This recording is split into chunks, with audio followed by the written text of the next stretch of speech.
The Densha de Go series is one of the most well-known train simulation franchises in Japan. Anyone familiar with the seemingly endless slew of sim games from the modern era might think they know roughly what to expect here. It's not just flying planes these days. You can now apparently perform any menial task virtually, like power washing, complete with Wallace and Gromit DLC, lawn mowing, vending machine restock.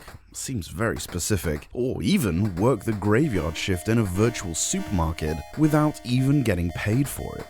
For maximum immersion, these games often support VR, so you can really feel like you're emptying those trash cans or flipping those burgers. Dumb as they may sound, quite often they become strangely captivating in that way that repetitive, tedious tasks can lock our minds in, performing the same rote job again and again, so that the brain doesn't have to think for a bit. And probably that's where sim games work best, where you can just shut out the noise of the world and groom a computerized dog for a bit. However, early sim games weren't really like that. Microsoft Flight Simulator and Euro Truck Sim, stuff like that, actually required you to think about and consider your actions and, concentrate sometimes. In games like these, and in Densha de Go for example, the emphasis isn't just on doing a monotonous task, it's on doing it well. This title essentially tasks you with operating trains with precision, following real-world railway procedures, timetables and so on. You need to get people where they're going,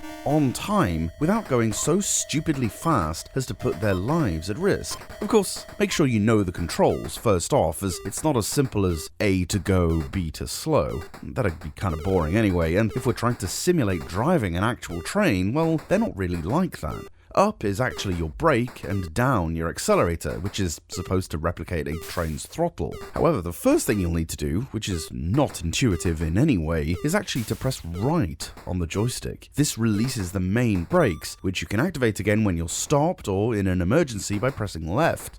Why it needed to be a separate button, I'm not sure. The A button here honks a horn.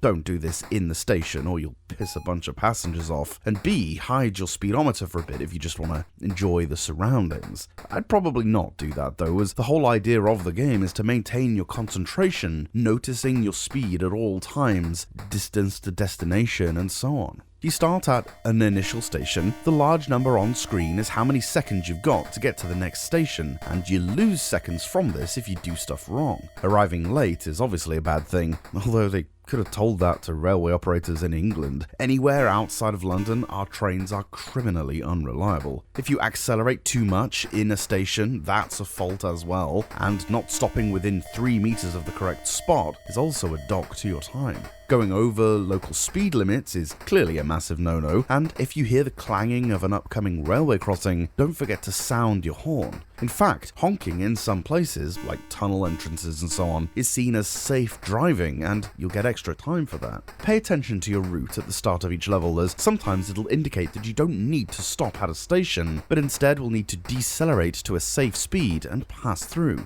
It can be tricky to work this out on the go, especially if you don't read Japanese, so don't get caught up waiting at a station that wasn't on your route, as you'll just run out of time. And those time limits are very harsh. I wish Northern Rail gave as much of a care about getting to stations on time, but then they are way better at that sort of thing in Japan. And you don't have to sell a kidney to afford your season pass either, but I digress. No music in-game, but that's probably a good thing, as some of the audio cues can actually come in quite handy to let you know what your action should be.